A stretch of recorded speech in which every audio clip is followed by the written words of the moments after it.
10ാം ക്ലാസ്സിലെ ഫിസിക്സിലുള്ള ഒന്നാമത്തെ അധ്യായമാണ് വൈദ്യുത പ്രവാഹത്തിൻ്റെ ഫലങ്ങൾ, എഫക്ട്സ് ഓഫ് ഇലക്ട്രിക് കറണ്ട്. ഈ അധ്യായം വൈദ്യുതോർജ്ജത്തെ വിവിധ രൂപത്തിലുള്ള ഊർജ്ജ രൂപങ്ങളാക്കി എനർജിയാക്കി മാറ്റുന്ന ഒരു പ്രക്രിയയാണ് ആദ്യത്തെ ഭാഗത്തിലുള്ളത്. എല്ലാ പരീക്ഷയ്ക്കും ഇതിൽ നിന്നും ഒരു ചോദ്യം എന്തായാലും വരാറുണ്ട്.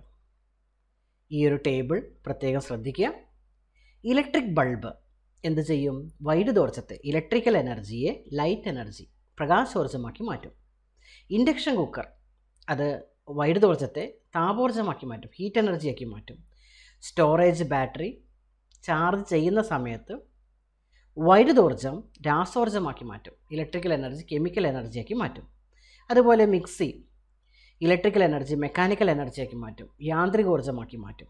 അങ്ങനെ ഇതുമായി ബന്ധപ്പെട്ട ഏതെങ്കിലും ഒരു ചോദ്യം ഒരു മാർക്കിന് ചോദിക്കാൻ സാധ്യതയുണ്ട്. അപ്പോൾ ആ കാര്യം പ്രത്യേകം മനസ്സിലാക്കിയിട്ട് വേണം നാളെ നടക്കുന്ന പരീക്ഷയ്ക്ക് പോകുന്നതിന് വേണ്ടി. ഇനി നമ്മൾ അടുത്തതിലേക്ക് വരുന്നത് എന്താണ്? വൈദ്യുത പ്രവാഹത്തിൻ്റെ താപഫലം. വൈദ്യുതോർജ്ജം ഉപയോഗിച്ചുകൊണ്ട് ഹീറ്റ് എനർജി ഉണ്ടാക്കുന്ന ആ പ്രക്രിയയിലേക്ക് കിടക്കുകയാണ്. അപ്പോൾ അവിടെ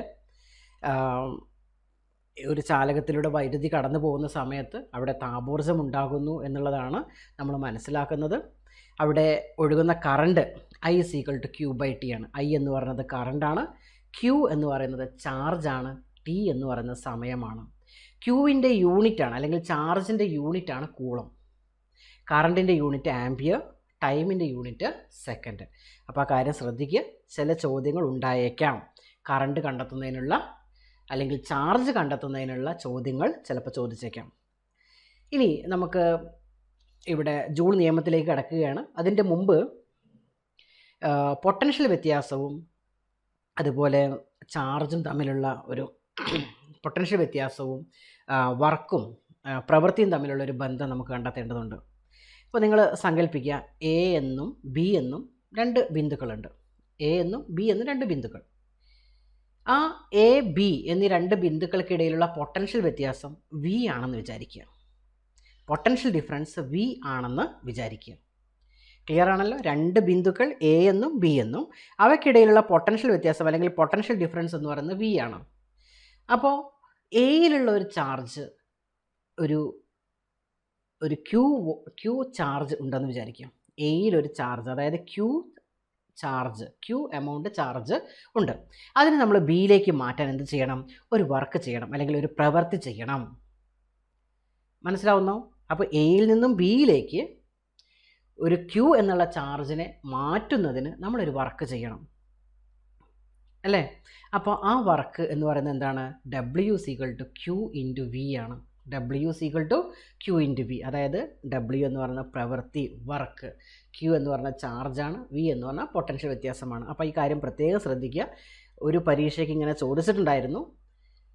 അപ്പോൾ W=Q/V. ഇനി Q 1 കൂളം ആണെങ്കിലോ, 1 കൂളം ചാർജിനെ എയിൽ നിന്നും ബിയിലേക്ക്, അതായത് എയും ബിയും തമ്മിലുള്ള പൊട്ടൻഷ്യൽ വ്യത്യാസം V വോൾട്ടാണ്. എയിൽ നിന്നും ബിയിലേക്ക് 1 കൂളം ചാർജിനെ മാറ്റാൻ എത്ര പ്രവൃത്തി ചെയ്യണം? W=V പ്രവൃത്തി ചെയ്യണം. ഇനി ആ ചാർജ് Q ആണെങ്കിലോ W=Q/V എന്ന് വരും അല്ലേ? അപ്പോൾ W=Q/V ആണ് അവിടെ ചെയ്യുന്ന പ്രവൃത്തി. ഇനി അവിടെയുള്ള പവർ എങ്ങനെ കണ്ടെത്താം? പവർ എന്ന് പറഞ്ഞാൽ പ്രവൃത്തി ബൈ സമയമാണ്, അല്ലെങ്കിൽ വർക്ക് ഡിവൈഡഡ് ബൈ ടൈമാണ് അല്ലേ? അപ്പോൾ P എന്ത് വരും? W/T, അതായത് P QV/T. Q/T നമുക്കറിയാം കറണ്ടാണ്. അപ്പോൾ നമുക്ക് പവർ എന്ത് കിട്ടും? V/I എന്ന് കിട്ടും അല്ലേ? അപ്പോൾ പവർ എന്ന് പറയുന്നത് V/I എന്ന് കിട്ടും. ഇനി T സെക്കൻഡ് കൊണ്ട് അവിടെ ഉണ്ടായ ഊർജം എന്ന് പറയുന്നത് എത്രയായിരിക്കും? അതിനെ T കൊണ്ട് മൾട്ടിപ്ലൈ ചെയ്യണം, പവറിനെ T കൊണ്ട് മൾട്ടിപ്ലൈ ചെയ്യണം. അപ്പോൾ PT = VIT. ഈ ഊർജ്ജമാണ് എന്തായിട്ട് മാറ്റുന്നത്? താപോർജ്ജമായിട്ട് അല്ലെങ്കിൽ ഹീറ്റ് എനർജി ആക്കിയിട്ട് മാറ്റുന്നത് അല്ലേ? ഇവിടെ നമ്മൾ വിക്ക് IR അല്ലേ? നമുക്ക് ഓംസ് ലോ പ്രകാരം നമുക്കറിയാം R=V/I ആണ്. ഓം നിയമപ്രകാരം R=V/I ആണ്. അപ്പോൾ ഇത്രയും ഇക്വേഷൻസ് നിങ്ങൾ പഠിച്ചിരിക്കണം. പരീക്ഷയ്ക്ക് പോകുന്ന സമയത്ത് ഇതൊക്കെ നിങ്ങൾക്ക് ഓർമ്മയിൽ ഉണ്ടായിരിക്കണം. അപ്പോൾ എന്താ വരിക? H=I²RT. അല്ലേ? അപ്പോൾ ഒരു ചാലകത്തിലൂടെ വൈദ്യുതി ഒഴുകുന്ന സമയത്ത്, ഒരു കണ്ടക്ടറിലൂടെ കറണ്ട് ഫ്ലോ ചെയ്യുന്ന സമയത്ത് അവിടെ എന്തുണ്ടാവുന്നു? ഒരു ഹീറ്റ് എനർജി പ്രൊഡ്യൂസ് ചെയ്യുന്നു. ഇതിനെയാണ് നമ്മൾ എന്ത് വിളിക്കുന്നത്? ജൂൾ ഹീറ്റിംഗ് എന്ന് വിളിക്കുന്നത്, അല്ലേ? അപ്പോൾ ജൂൾ നിയമം വളരെ പ്രധാനപ്പെട്ടതാണ്. അത് പ്രസ്താവിക്കാൻ ചോദിക്കാം. അതിൻ്റെ ഇക്വേഷൻ രൂപങ്ങൾ ചോദിക്കാം. 3 ഇക്വേഷൻ ഉണ്ട്. ഏതൊക്കെയാണ്? H=I²RT, H=V²/R × T, H=VIT. ഇത്രയും കാര്യങ്ങൾ നിങ്ങൾ ഓർമ്മയിൽ ഉണ്ടാവണം. H എന്ന് പറഞ്ഞാൽ താപമാണ് അല്ലെങ്കിൽ ഹീറ്റാണ്, അതിൻ്റെ യൂണിറ്റ് ജൂളാണ്. I എന്ന് പറഞ്ഞാൽ കറണ്ട്, അതിൻ്റെ യൂണിറ്റ് ആംപിയർ. R എന്ന് പറഞ്ഞാൽ പ്രതിരോധം അല്ലെങ്കിൽ റെസിസ്റ്റൻസ്, അതിൻ്റെ യൂണിറ്റ് ഓം ആണ്. T എന്ന് പറഞ്ഞാൽ സമയം, അതിൻ്റെ യൂണിറ്റ് സെക്കൻഡാണ്. ചിലപ്പോൾ പ്രോബ്ലത്തിലൊക്കെ ചിലപ്പോൾ മിനിറ്റിലോ അല്ലെങ്കിൽ മണിക്കൂറിലായിരിക്കും തരിക. അതിനെ നമ്മൾ എന്തിലേക്ക് മാറ്റണം? സെക്കൻഡിലേക്ക് മാറ്റണം. ഓക്കെ, അപ്പോൾ ഹീറ്റ് എനർജിയുടെ താപോർജ്ജത്തിൻ്റെ യൂണിറ്റ് ജൂളാണ്. ഇനി അടുത്ത ഒരു ടേബിൾ നോക്കുക. വളരെ പ്രധാനപ്പെട്ട ഒന്നാണിത്. 2 മാർക്കിനോ അല്ലെങ്കിൽ ഒക്കെ ചോദിക്കാവുന്ന ഒരു ചോദ്യം ഇതൊന്നും ഉണ്ടാവാം, അല്ലേ? H=I²RT ആണെന്ന് നമുക്കറിയാം. H=I²RT ആണ്. അപ്പോൾ അങ്ങനെയുള്ള ഒരു സർക്യൂട്ടിലെ കറണ്ട് 2 മടങ്ങ് വർദ്ധിപ്പിച്ചു. അപ്പോൾ എന്താ വരിക? I എന്ത് വരും? 2I ആവും, അല്ലേ? അപ്പോൾ 2I² × RT, അതായത് 4I²RT എന്ന് വരും. അപ്പോൾ I²RT നമുക്കറിയാം എന്താണ്? H ആണ്. അപ്പോൾ 4I²RT എന്ന് പറഞ്ഞാൽ എന്തായിരിക്കും? 4H. അതായത് കറണ്ട് 2 മടങ്ങാവുമ്പോൾ അവിടെ ഉണ്ടാകുന്ന താപം എത്ര മടങ്ങാവും? 4 മടങ്ങാവും. അങ്ങനെയുള്ള ചോദ്യങ്ങൾ പരീക്ഷയ്ക്ക് ചോദിച്ചേക്കാം. അപ്പോൾ ആ കാര്യം, ഈ ടേബിൾ നാളെ എന്ത് ചെയ്യണം? പഠിച്ചിട്ട് വേണം പോകാൻ വേണ്ടിയിട്ട്. ഓക്കെ, ഇനി അടുത്ത് നോക്കുക. അപ്പോൾ ഈ താപത്തെ സ്വാധീനിക്കുന്ന ഘടകങ്ങൾ, I സ്വാധീനിക്കുന്നുണ്ട്, കറണ്ട് സ്വാധീനിക്കുന്നുണ്ട്, R പ്രതിരോധം അല്ലെങ്കിൽ റെസിസ്റ്റൻസ് സ്വാധീനിക്കുന്നുണ്ട്, സമയം സ്വാധീനിക്കുന്നുണ്ട്. ഇനി ഇതുമായി ബന്ധപ്പെട്ട ധാരാളം പ്രോബ്ലങ്ങൾ ചോദിക്കാം, ഗണിത പ്രശ്നങ്ങൾ ചോദിക്കാം. അപ്പോൾ ഈ ഗണിത പ്രശ്നങ്ങൾ ചോദിക്കുന്ന സമയത്ത് നമുക്ക് എന്ത് ചെയ്യണം? അവിടെ തന്ന കാര്യങ്ങൾ അവിടെ എഴുതി വെക്കണം. ഇപ്പോൾ ഇവിടെ നോക്കൂ, ഒരു എക്സാമ്പിളിനൊരു ചോദ്യം നോക്കൂ. 200 ഓം പ്രതിരോധമുള്ള ഒരു ചാലകത്തിലൂടെ 0.2 ആംപിയർ വൈദ്യുതി 5 മിനിറ്റ് സമയം പ്രവഹിപ്പിച്ചാൽ ഉൽപ്പാദിപ്പിക്കപ്പെടുന്ന താപം എത്രയായിരിക്കും? അപ്പോൾ ഇവിടെ തന്നത് എന്തൊക്കെയാണ്? പ്രതിരോധം R തന്നിട്ടുണ്ട് 200 ഓം, അതുപോലെ കറണ്ട് 0.2 ആംപിയർ, വൈദ്യുതി 5 മിനിറ്റ്, അല്ലേ? ഇത് എന്തിലേക്ക് മാറ്റണം? സെക്കൻഡിലേക്ക് മാറ്റണം. 5 × 60 300 സെക്കൻഡ്. അപ്പോൾ തന്ന കാര്യങ്ങൾ എന്ത് ചെയ്യണം? അവിടെ എഴുതി വെക്കണം. ഇനി നമ്മൾ ഇക്വേഷൻ സബ്സ്റ്റിറ്റ്യൂട്ട് ചെയ്യുക, H=I²RT, അല്ലേ? അപ്പോൾ അങ്ങനെയും ചെയ്യുക. അപ്പോൾ നിങ്ങൾക്ക് മൾട്ടിപ്ലൈ ചെയ്തിട്ട് കിട്ടുന്ന അല്ലെങ്കിൽ ഗുണിച്ചിട്ട് കിട്ടുന്ന ഒരു ഉത്തരം ഉണ്ടാവും, അല്ലേ? അതിൻ്റെ കൂടെ അതിൻ്റെ യൂണിറ്റ് കൂടി ചേർക്കണം. അപ്പോൾ താപത്തിൻ്റെ യൂണിറ്റ് എന്താണ്? ജൂളാണ്. അപ്പോൾ ആ കാര്യം ശ്രദ്ധിക്കുക. അപ്പോൾ നിങ്ങൾക്ക് ഒരു പ്രോബ്ലം തരുന്ന സമയത്ത് അവിടെ കറക്റ്റ് ഉത്തരത്തിന് മാത്രമല്ല മാർക്ക്, അവിടെ നിങ്ങൾ തന്ന കാര്യങ്ങൾ എടുത്തെഴുതുന്നു, അതിൻ്റെ യൂണിറ്റുകൾ കറക്റ്റായിട്ട് എഴുതുന്നു, ഉത്തരത്തിൻ്റെ യൂണിറ്റ് കറക്റ്റായിട്ട് എഴുതുന്നു, അതിനൊക്കെ എന്തുണ്ട്? മാർക്കുണ്ട്. അപ്പോൾ ഇവിടെ അതൊക്കെ നിങ്ങൾ ശ്രദ്ധിക്കണം. ഒരു പ്രോബ്ലം ചെയ്യുന്ന സമയത്ത് നമ്മൾ ഫിസിക്സിൽ 10 15 മാർക്കിനൊക്കെ എന്ത് ചോദിക്കാം? പ്രോബ്ലങ്ങൾ ചോദിക്കാം. ഇനി ഒരു കാര്യം കൂടി ശ്രദ്ധിക്കുക, 4.2 ജൂളാണ് ഒരു കലോറി എന്ന് പറയുന്നത്, കേട്ടോ. 4.2 ജൂളാണ് ഒരു കലോറി എന്ന് പറയുന്നത്. ഇത് നാളെ മറക്കരുത്. ഇനി നമ്മുടെ ഈ പ്രതിരോധങ്ങളെ അല്ലെങ്കിൽ റെസിസ്റ്റൻസുകളെ നമുക്ക് 2 രീതിയിൽ സർക്യൂട്ടുകൾ ഘടിപ്പിക്കാം, അല്ലേ? ഏതൊക്കെയാണത്? ഒന്ന് ശ്രേണി രീതിയിലും, അതായത് സീരീസിലും, മറ്റൊന്ന് പാരലൽ, അതായത് സമാന്തരമായിട്ടും നമുക്ക് എന്ത് ചെയ്യാം? ഈ പ്രതിരോധങ്ങളെ സർക്യൂട്ടിൽ ഘടിപ്പിക്കാം. അപ്പോൾ ഇവിടെ പ്രത്യേകം ശ്രദ്ധിക്കേണ്ട ഒരു കാര്യം, ശ്രേണി രീതിയിൽ, അല്ലേ, അല്ലെങ്കിൽ സീരീസ് കണക്ഷനിൽ നമ്മുടെ ടോട്ടൽ റെസിസ്റ്റൻസ് അല്ലെങ്കിൽ സഫല പ്രതിരോധം, എഫക്റ്റീവ് റെസിസ്റ്റൻസ് എന്ന് പറയുന്നത് കൂടുകയാണ് ചെയ്യുക. ഇനി ഓരോ പ്രതിരോധകത്തിലൂടെ അല്ലെങ്കിൽ ഓരോ റെസിസ്റ്റൻസിലൂടെയുള്ള കറണ്ട് എന്തായിരിക്കും? സെയിം ആയിരിക്കും. ആ കാര്യം ശ്രദ്ധിക്കുക. ഇവിടെയുള്ള എഫക്റ്റീവ് റെസിസ്റ്റൻസ് അല്ലെങ്കിൽ സഫല പ്രതിരോധം എന്ന് പറയുന്നത് R=R1 + R2 ആണ്. അപ്പോൾ R1 R2 2 പ്രതിരോധങ്ങളാണ്. അപ്പോൾ അവിടെ ഉണ്ടാകുന്ന ടോട്ടൽ റെസിസ്റ്റൻസ് എന്ന് പറയുന്നത് R=R1 + R2 ആണ്. ആ കാര്യം പ്രത്യേകം ശ്രദ്ധിക്കുക. ഓരോ റെസിസ്റ്റൻസിലുള്ള പൊട്ടൻഷ്യൽ വ്യത്യാസം എന്തായിരിക്കും? വ്യത്യസ്തമായിരിക്കും. ഇനി സമാന്തരമാണെങ്കിൽ അല്ലെങ്കിൽ പാരലൽ ആണെങ്കിലോ? ഇനി പാരലൽ കണക്ട് ചെയ്ത് കഴിഞ്ഞാൽ എന്താ സംഭവിക്കുക? അവിടെ ടോട്ടൽ റെസിസ്റ്റൻസ് അല്ലെങ്കിൽ സഫല പ്രതിരോധം, എഫക്റ്റീവ് റെസിസ്റ്റൻസ് കുറയാണ് ചെയ്യുക, അല്ലേ? അവിടെ നമുക്കറിയാം 1/R = 1/R1 + 1/R2. ആ കാര്യം പ്രത്യേകം ശ്രദ്ധിക്കണം. ഇനി ഇവിടെ ചെറിയൊരു കാര്യം കൂടി നിങ്ങൾ നോക്കണം. 6 പ്രതിരോധമുള്ള N പ്രതിരോധങ്ങളെ സമാന്തര രീതിയിൽ അല്ലെങ്കിൽ പാരലായിട്ട് കണക്ട് ചെയ്താൽ സഫല പ്രതിരോധം, എഫക്റ്റീവ് റെസിസ്റ്റൻസ് എന്തായിരിക്കും? R = N എന്നത് എന്താണ്? പ്രതിരോധങ്ങളുടെ എണ്ണമാണത്. നിങ്ങൾ പ്രത്യേകം ശ്രദ്ധിക്കുക. അപ്പോൾ പ്രതിരോധങ്ങൾ സമാന്തര രീതിയിൽ ഘടിപ്പിക്കുമ്പോൾ ഓരോ റെസിസ്റ്റൻസിലൂടെ അല്ലെങ്കിൽ ഓരോ പ്രതിരോധകത്തിലൂടെയുള്ള കറണ്ട് എന്തായിരിക്കും? വ്യത്യസ്തമായിരിക്കും. പക്ഷേ അവിടെയുള്ള പൊട്ടൻഷ്യൽ വ്യത്യാസം എന്തായിരിക്കും? സെയിം ആയിരിക്കും. അല്ലേ? ഇനി നമുക്ക് പാരലാണെങ്കിൽ നമുക്ക് എന്ത് ചെയ്യാം, ഓരോ പ്രതിരോധകത്തെയും ഓരോ സ്വിച്ച് ഉപയോഗിച്ചിട്ട് എന്ത് ചെയ്യാൻ പറ്റും, നിയന്ത്രിക്കാൻ പറ്റും. പക്ഷേ സീരീസ് അല്ലെങ്കിൽ ശ്രേണി രീതിയിൽ അങ്ങനെ നമുക്ക് സ്വിച്ച് ഉപയോഗിച്ചിട്ട് എന്ത് ചെയ്യാൻ പറ്റില്ല, നിയന്ത്രിക്കാൻ പറ്റില്ല. ആ കാര്യം പ്രത്യേകം ശ്രദ്ധിക്കുക. ഇനി വൈദ്യുതിയുടെ താപഫലം. വൈദ്യുതിയുടെ താപഫലം ഉപയോഗിച്ച്, എന്താ താപഫലം എന്ന് പറഞ്ഞാൽ വൈദ്യുതോർജ്ജം ഉപയോഗിച്ചുകൊണ്ട് താപോർജ്ജം ഉണ്ടാക്കുക. അങ്ങനെ പ്രവർത്തിക്കുന്ന കുറേ ഉപകരണങ്ങളുണ്ട്. ഏതൊക്കെയാണ്? സോൾഡറിങ് അയൺ, അല്ലേ? പിന്നെ അതേപോലെ ഇമ്മേഴ്സൺ ഹീറ്റ്, ഇൻഡക്ഷൻ കുക്കർ തുടങ്ങിയൊക്കെ താപഫലം ഉപയോഗിച്ചിട്ടാണ് പ്രവർത്തിക്കുന്നത്, അല്ലേ? പക്ഷേ ചിലതിൽ എന്താണ്, നമ്മൾ ഹീറ്റിംഗ് കോയിൽ ഉപയോഗിക്കാറുണ്ട്. ഹീറ്റിംഗ് കോയിൽ എന്ന് പറഞ്ഞാൽ എന്താണ്? നിക്രോമാണ്. അതായത് വൈദ്യുതി ഒഴുകുന്ന സമയത്ത് വളരെ നന്നായിട്ട് എന്തെങ്കിലും ചൂട് തരുന്ന അല്ലെങ്കിൽ ഹീറ്റ് എനർജി തരുന്ന ഒരു മെറ്റീരിയലാണ് നിക്രോം എന്ന് പറയുന്നത്. നിക്കൽ, ക്രോമിയം, മാംഗനീസ്, അയൺ തുടങ്ങിയവയുടെ ഒരു സങ്കരം, അലോയിയാണ് എന്ത്, നിക്രോം എന്ന് പറയുന്നത്. ഇതിനെ നമ്മൾ ഹീറ്റിംഗ് കോയിൽ എന്നാണ് വിളിക്കുക. അതിൻ്റെ പ്രത്യേകതകൾ എന്തൊക്കെയാണ്? ഉയർന്ന റെസിസ്റ്റിവിറ്റി, അല്ലേ? ചുട്ടുപഴുത്ത അവസ്ഥയിൽ ജ്വലിക്കാതെ നമുക്കറിയാം, ഏതെങ്കിലും ഒരു സാധനം ചൂടാവുകയാണെങ്കിൽ പെട്ടെന്ന് കത്തിപ്പോകാനുള്ള ചാൻസ് ഉണ്ട്. അത് ഓക്സിജനുമായിട്ട് റിയാക്ട് ചെയ്യും. അപ്പോൾ ചുട്ടുപഴുത്ത അവസ്ഥയിൽ ജ്വലിക്കാതെ, ഓക്സീകരിക്കാതെ ദീർഘനേരം നിലനിൽക്കാനുള്ള കഴിവ്, ഉയർന്ന ദ്രവണാങ്കം, അതായത് ഹൈ മെൽറ്റിംഗ് പോയിൻറ്റ്, ഉയർന്ന റെസിസ്റ്റിവിറ്റി തുടങ്ങിയൊക്കെ നിക്രോമിൻ്റെ പ്രത്യേകതകളാണ്. ഇനി അടുത്തായിട്ട് നമ്മൾ പറയുന്നത് സുരക്ഷാ ഫ്യൂസാണ്. നമുക്കറിയാം, ഒരു സർക്യൂട്ടിൽ വൈദ്യുത പ്രവാഹം, കറണ്ടിൻ്റെ അളവ് വല്ലാതെ കൂടുകയാണെങ്കിൽ അവിടെ എന്തുണ്ടാകും? അമിതമായിട്ടുള്ള ഹീറ്റ് എനർജി, താപോർജ്ജം ഉണ്ടാവുകയും ആ സർക്യൂട്ട് കത്തിപ്പോകാനുള്ള ചാൻസ് ഉണ്ട്. അപ്പോൾ അമിതമായ വൈദ്യുത പ്രവാഹത്തിൽ നിന്നും സർക്യൂട്ടിനെ സംരക്ഷിക്കാനുള്ള ഉപകരണമാണ് എന്ത്? സുരക്ഷാ ഫ്യൂസ് അല്ലെങ്കിൽ സേഫ്റ്റി ഫ്യൂസ് എന്ന് പറയുന്നത്. അപ്പോൾ സേഫ്റ്റി ഫ്യൂസായിട്ട് ഉപയോഗിക്കുന്നത് നമ്മൾ ടിന്നിൻ്റെയും ലെഡിൻ്റെയും ഒരു അലോയിയാണ്, സങ്കരമാണ്. ഈ ടിന്നിൻ്റെയും ലെഡിൻ്റെയും സങ്കരത്തിൻ്റെ പ്രത്യേകത എന്ന് പറഞ്ഞാൽ വളരെ കുറഞ്ഞ ദ്രവണാങ്കമാണ്, ലോ മെൽറ്റിംഗ് പോയിൻ്റ് ആണ്, അല്ലേ? ലോ മെൽറ്റിംഗ്, പെട്ടെന്ന് ഉരുകിപ്പോവും. അപ്പോൾ അമിതമായ വൈദ്യുത പ്രവാഹം ഉണ്ടായി കഴിഞ്ഞാൽ എന്ത് ചെയ്യുന്നു? അത് ചൂടാവുകയും ഉരുകിപ്പോവുകയും ചെയ്യും. ഇപ്പോൾ രണ്ട് രീതിയിലാണ് ഒരു സർക്യൂട്ടിൽ അമിതമായ വൈദ്യുത പ്രവാഹം ഉണ്ടാകുന്നത്. ഒന്ന് ഷോർട്ട് സർക്യൂട്ടും മറ്റൊന്ന് ഓവർലോഡിങ്ങും. എന്താണ് ഷോർട്ട് സർക്യൂട്ട് എന്ന് പറഞ്ഞാൽ? ഇപ്പോൾ ബാറ്ററിയുടെ പോസിറ്റീവ് ടെർമിനലും നെഗറ്റീവ് ടെർമിനലും എന്ത് ചെയ്യുക?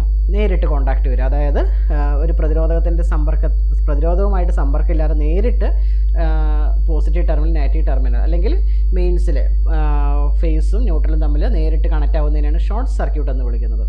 ഇനി ഒരു സർക്യൂട്ടിൽ താങ്ങാവുന്നതിലധികം പവറുള്ള ഉപകരണങ്ങൾ പ്രവർത്തിപ്പിക്കുന്നതിനാണ് നമ്മൾ എന്ത് വിളിക്കുക? ഓവർലോഡിംഗ് എന്ന് വിളിക്കുക. രണ്ട് രീതിയിലും അമിതമായ വൈദ്യുത പ്രവാഹം ഉണ്ടാവും.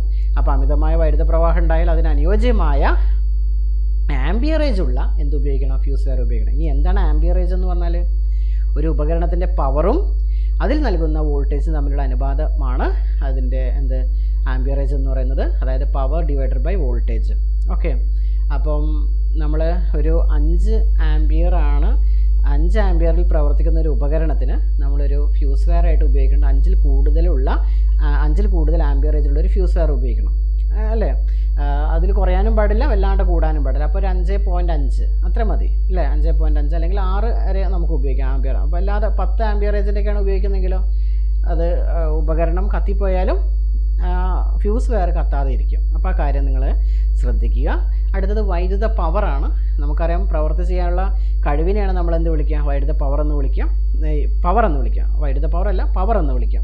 അപ്പോൾ ഈ വൈദ്യുത പവർ എന്ന് പറഞ്ഞാൽ എന്തായിരിക്കും? യൂണിറ്റ് സമയത്തിൽ ഒരു വൈദ്യുതോപകരണം വിനിയോഗിക്കുന്ന വൈദ്യുതോർജ്ജമാണ് വൈദ്യുത പവർ. അപ്പോൾ നമുക്കറിയാം P/W/T. അപ്പോൾ പവറിൻ്റെ യൂണിറ്റ് എന്ന് പറയുന്നത് വാട്ടാണ്. പവറിന് 3 ഇക്വേഷൻസ് ഉണ്ട്. P=I²R, P=VI, P=V²/R. ഇത് ഏത് വേണമെങ്കിലും നമുക്ക് ഉപയോഗിക്കാവുന്നതാണ്. അപ്പോൾ കാര്യം നിങ്ങൾ പ്രത്യേകം ശ്രദ്ധിക്കുക. അത് വെച്ചിട്ട് നമുക്ക് പ്രോബ്ലം ചോദിക്കാം. ഇനി വൈദ്യുത പ്രവാഹത്തിൻ്റെ പ്രകാശം ഉണ്ടാക്കുക, അല്ലേ? ലൈറ്റ് എനർജി ഉണ്ടാക്കുക. അതിന് ഒന്നാമത്താണ് ഇൻകാൻഡസെൻറ്റ് ബൾബ് അല്ലെങ്കിൽ ഫിലമെൻറ്റ് ലാമ്പ് എന്ന് പറയുന്നത്. അപ്പോൾ ഇതിൽ നമുക്കറിയാം, ഒരു ഗ്ലാസിൻ്റെ ഒരു കവർ ഉണ്ടാവും, ഗ്ലാസിൻ്റെ കവചം, അല്ലേ? അതിൽ ചെമ്പ് കമ്പി വഴി ടങ്സ്റ്റൺ ഫിലമെൻറ്റുമായിട്ട്, അതായത് ഇവിടെ നമ്മൾ ഫിലമെൻ്റായിട്ട് ഉപയോഗിക്കുന്ന ടങ്സ്റ്റൺ ഫിലമെൻ്റാണ്. ടങ്സ്റ്റണിൻ്റെ ഒരു പ്രത്യേകത എന്ന് പറഞ്ഞാൽ എന്താണ്? വളരെ ഉയർന്ന റെസിസ്റ്റിവിറ്റി ഉണ്ട്, ഹൈ മെൽറ്റിംഗ് പോയിൻ്റാണ്, പെട്ടെന്ന് ഉരുകൂല, ഉയർന്ന ദ്രവണാങ്കമാണ്. പിന്നെ ചുട്ടുപഴുത്ത അവസ്ഥയിൽ എന്ത് ചെയ്യും?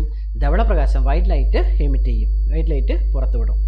മനസ്സിലാണല്ലോ? അപ്പോൾ ഇതിൻ്റെ ഉള്ളിൽ ഈ ടങ്സ്റ്റൺ ഫിലമെൻറ്റിൻ്റെ, അതായത് ഈ ഗ്ലാസ് കവചത്തിൻ്റെ ഉള്ളിൽ, ഗ്ലാസ് കവറിൻ്റെ ഉള്ളിൽ നമ്മൾ സാധാരണ രീതിയിൽ എന്ത് നിറയ്ക്കണം? വായു നിറയ്ക്കണം. വായു നിറച്ചിട്ടില്ലെങ്കിൽ എന്ത് ചെയ്യും? അതിനൊരു ഷേപ്പ് ഉണ്ടാവില്ല, ഗ്ലാസ് പൊട്ടിപ്പോകാനൊക്കെ ചാൻസ് ഉണ്ട്. കാരണം പുറത്തുനിന്നുള്ള അറ്റ്മോസ്ഫിയറിക് പ്രഷർ, അന്തരീക്ഷ മർദ്ദം കാരണം പൊട്ടിപ്പോകാനുള്ള ചാൻസ് ഉണ്ട്. പക്ഷേ അതിനുള്ളിൽ വായു നിറയ്ക്കുമ്പോൾ എന്താ സംഭവിക്കുക? ഉയർന്ന ചൂട് കാരണം ഈ ടങ്സ്റ്റൺ ഫിലമെൻറ്റും വായുവിലുള്ള ഓക്സിജനുമായിട്ട് റിയാക്ട് ചെയ്തിട്ട് ഫിലമെൻറ്റ് കത്തിപ്പോകാനുള്ള ചാൻസ് ഉണ്ട്. അതുകൊണ്ട് ഈ ഓക്സിജന് പകരം നമ്മൾ അലസവാതകങ്ങൾ അല്ലെങ്കിൽ ഇനേർട്ട് ഗ്യാസ് ഉപയോഗിക്കും. അപ്പോൾ ഇനേർട്ട് ഗ്യാസ് നമ്മൾ ഭൂമിയിൽ വളരെ കുറവാണ്. അതുകൊണ്ട് നമ്മൾ നൈട്രജനാണ് ഉപയോഗിക്കുക സാധാരണ. നൈട്രജൻ നമുക്കറിയാം, നൈട്രജൻ തന്മാത്രകൾക്കിടയ്ക്ക് അല്ലേ, മോളിക്യൂൾസിനിടയ്ക്ക് എന്തുണ്ട്, ട്രിപ്പിൾ ബോണ്ടാണുള്ളത്, ത്രിബന്ധനമാണുള്ളത്. അപ്പോൾ കുറച്ചും കൂടി എന്താണ്, രാസപ്രവർത്തനത്തിൽ പങ്കെടുക്കാൻ വളരെ ബുദ്ധിമുട്ടുള്ള ഒരു ആളാണ് നൈട്രജൻ. അതുകൊണ്ട് നൈട്രജൻ ടങ്സ്റ്റണുമായിട്ട് റിയാക്ട് ചെയ്യാതെ അങ്ങനെ നിന്നോളൂ എത്ര ചൂടുണ്ടായാലും. ഓക്കെ, അപ്പോൾ ഈ ഒരു ടങ്സ്റ്റൺ ഫിലമെൻറ്റ് ബൾബിൻ്റെ പ്രത്യേകത എന്ന് പറയുന്നത് ഇത് ധാരാളം താപോർജ്ജം വെറുതെ ആയിട്ട് ഉണ്ടാക്കും അല്ലേ. താപോർജ്ജം വെറുതെ ഉണ്ട്, ഹീറ്റ് എനർജി വെറുതെ ഉണ്ടാക്കും. പ്രകാശോർജ്ജം, ലൈറ്റ് എനർജി വളരെ കുറവാണ് അല്ലേ. പിന്നെ അതിൻ്റെ ഒരു എന്താണ്, ടങ്സ്റ്റൻ്റെ പ്രത്യേകത എന്ന് പറയുന്നത് നേർത്ത കമ്പികളാക്കി മാറ്റാൻ സാധിക്കും, ഹൈ ഡക്റ്റിലിറ്റിയാണ്. പിന്നെ അത് നിങ്ങൾ പ്രത്യേകം ശ്രദ്ധിക്കുക. പിന്നെ നമുക്കുള്ളത് ഡിസ്ചാർജ് ലാമ്പാണ്. ഡിസ്ചാർജ് ലാമ്പിൽ നമുക്കറിയാം, ഒരു ഗ്ലാസിൻ്റെ ട്യൂബിനുള്ളിൽ 2 ഇലക്ട്രോഡുകൾ വെച്ചിട്ട് അതിനുള്ളിലൊരു താഴ്ന്ന മർദ്ദത്തിൽ എന്ത് ചെയ്തിട്ടുണ്ടാവും, വായു ഏതെങ്കിലും തരത്തിലുള്ള ഗ്യാസ് നിറച്ചിട്ടുണ്ടായിരിക്കും.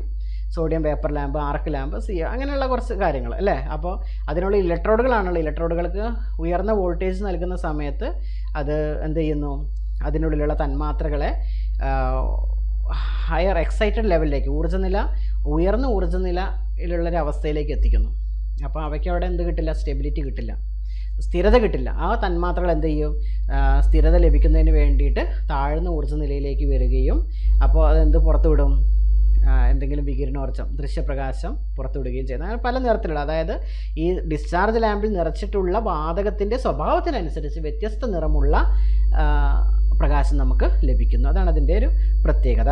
കാര്യങ്ങൾ ചോദിക്കുകയാണെങ്കിൽ എഴുതാം. അവസാനമായിട്ട് നമുക്കുള്ളത് എന്താണ്, LED ബൾബ്, ലൈറ്റ് എമിറ്റിംഗ് ഡയോഡാണ്. ഇതിൽ ഫിലമെൻ്റ് ഇല്ല, താപരൂപത്തിലുള്ള ഊർജ്ജനഷ്ടം ഉണ്ടാവുന്നില്ല, മെർക്കുറി ഇല്ലാത്തതിനാൽ എന്തില്ല, പരിസ്ഥിതിക്ക് ഹാനികരമല്ല, വളരെ കുറഞ്ഞ പവർ മാത്രമേ എടുക്കുള്ളൂ, കൂടുതൽ പ്രകാശം തരികയും ചെയ്യും അല്ലേ. അപ്പോൾ അത് LED ഒരു പ്രത്യേകതയാണ്. പിന്നെ കൂടുതൽ ആയുസ് കിട്ടും അല്ലേ. അപ്പോൾ കാര്യങ്ങളൊക്കെ ശ്രദ്ധിക്കുക. പിന്നെ ചിലപ്പോൾ LED ചിത്രങ്ങൾ തന്നിട്ട്, ഓരോരോ ഭാഗങ്ങളോ ചിത്രങ്ങൾ തന്നിട്ട് ഇത് എന്തിനാണ് ഉപയോഗിക്കുക, എന്താണ് സാധനം എന്നൊക്കെ ചോദിക്കാൻ സാധ്യതയുണ്ട്. ഒരു പ്രാവശ്യം അങ്ങനെ ചോദിച്ചിട്ടുണ്ട്. ബേസ് യൂണിറ്റ് അല്ലേ, അത് ബൾബിൻ്റെ ഹോൾഡറുമായി ബന്ധിപ്പിക്കുന്നു. ഹീറ്റ് സിങ്ക് എന്ന് പറയുന്നത് ബൾബിൻ്റെ ബേസ് യൂണിറ്റിനോട് ചേർന്ന് നിൽക്കുന്ന താപം ആഗിരണം ചെയ്യാനുള്ള സംവിധാനമാണ്. ഇനി ഇത് ബേസ് പ്ലേറ്റ്, ഹോൾഡറിൽ ഉറപ്പിക്കുന്ന ലോഹ പ്ലേറ്റ്, അങ്ങനെ കുറച്ച് കാര്യങ്ങൾ, നിങ്ങൾ ഡിഫ്യൂസർ കപ്പ്, ഇതൊക്കെ വളരെ പ്രധാനപ്പെട്ടതാണ്. പ്രിൻറ്റഡ് സർക്യൂട്ട് ബോർഡ് അല്ലേ, പവർ സപ്ലൈ ബോർഡ് അല്ലെങ്കിൽ LED ഡ്രൈവർ, ഇത്തരം കാര്യങ്ങളൊക്കെ ഒന്ന് ഓർത്ത് വയ്ക്കുക. നാളെ പരീക്ഷയ്ക്ക് പോകുന്ന സമയത്ത് ഈ ഒരു ചാപ്റ്ററിനെ സംബന്ധിച്ച് ഞാൻ പറഞ്ഞ കാര്യങ്ങളൊക്കെ ഒന്ന് ഓർത്ത് വെച്ചിട്ട് വേണം പോകാൻ. ധാരാളം പ്രോബ്ലങ്ങൾ ചോദിക്കാം, പ്രോബ്ലങ്ങളൊന്നും തെറ്റിപ്പോകരുത്. ഓക്കെ, അപ്പോൾ തന്ന കാര്യങ്ങളൊക്കെ പ്രോബ്ലത്തിൽ അവിടെ എഴുതി വയ്ക്കുക. പിന്നെ കാൽക്കുലേഷൻ അല്ല മാർക്ക്, കാൽക്കുലേഷൻ തെറ്റി പോവാതെ ശ്രദ്ധിക്കണം. എന്നാലും തെറ്റിപ്പോയാൽ നിങ്ങൾ ടെൻഷനൊന്നും അടിക്കേണ്ട ആവശ്യമില്ല. നിങ്ങൾ കറക്റ്റായിട്ട് സബ്സ്റ്റിറ്റ്യൂട്ട് ചെയ്തിട്ട് ഇക്വേഷൻ എഴുതുക, സബ്സ്റ്റിറ്റ്യൂട്ട് ചെയ്യുക. ഓക്കെ, അപ്പോൾ എല്ലാവർക്കും ഒരിക്കൽ കൂടി വിജയാശംസകൾ നേരുന്നു.